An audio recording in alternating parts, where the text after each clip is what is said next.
Oy, ayan nakin. Sino kaya yung nauna? Si Tita Lynn o si Tita Jo o si Ali Joyce? Ayan na yung pangatlo.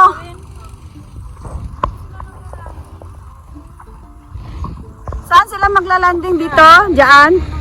Ayan na, palanding na. Si Tita Jo yata yan eh. Ano, sino nahuli? Apat sila, di ba? May sumunod na. Dapat magtapok sana sila, di ba? Kasabaan ng mga viewer. Ay, ganda ng hangin. Ang ano, sarap ng hangin, malamig. Yung mga matatakot. Hala, basin sa atop siya sa balay mo, tugpa. Basin sa balay siya mo, tugpa. Naraokin sa mana. Murag si Tita Jo, yan eh. Ay, si Ali yan. Ali Joyce? Apo, si Ali yan. Ayan o, baka sa bubong. Kasi naka-white eh. Parang sa bubong yata siya ano lalanding. Si Ali yan kasi naka-boots.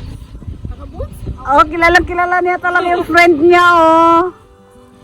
Wow. Oh, nagkaway-kaway eh, oh. Siya na yun, may ribbon na pula sa leeg.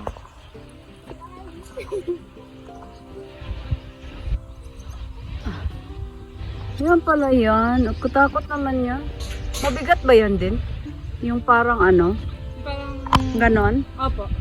Ah. Si Ali Joyce nga yan.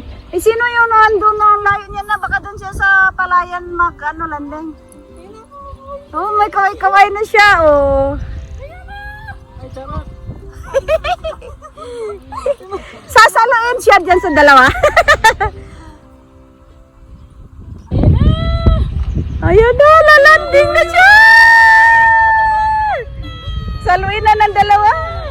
Charot. Oh, may nagda-drive din pala. Galing. Oo, kailangan ito to.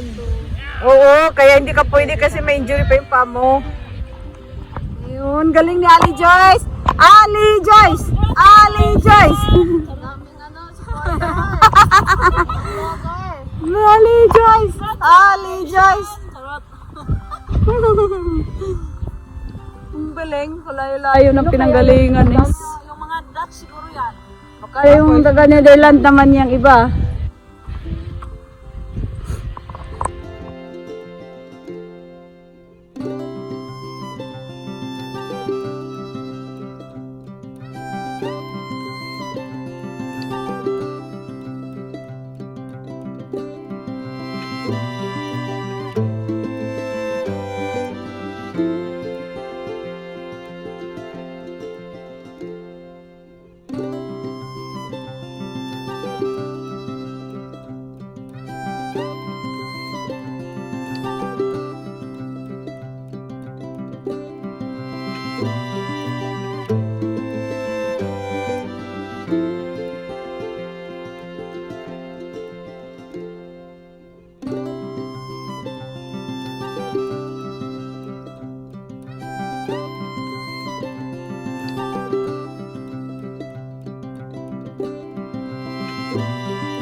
Bye.